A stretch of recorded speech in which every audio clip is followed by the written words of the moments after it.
Welcome to Types of SQL Statements. At the end of this video, you will be able to distinguish between data definition language statements and data manipulation language statements. SQL statements are used for interacting with entities, that is, tables, attributes, that is, columns, and their tuples, or rows with data values, in relational databases. SQL statements fall into two different categories: data definition language statements and data manipulation language statements. Data definition language, or DDL statements, are used to define, change, or drop database objects such as tables. Common DDL statement types include create, alter, truncate, and drop. Create, which is used for creating tables and defining its columns. Alter is used for altering tables, including adding and dropping columns and modifying their data types.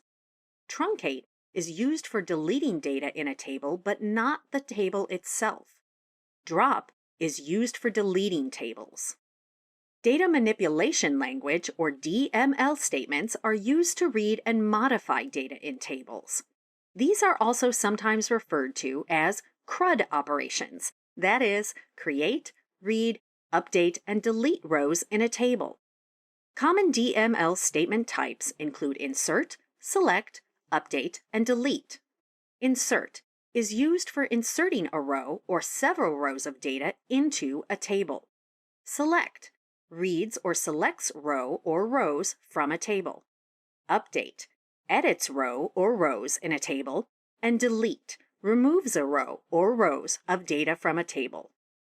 Now you know that DDL, or data definition language statements, are used for defining or changing objects in a database, such as tables. And DML, or data manipulation language statements, are used for manipulating or working with data in tables.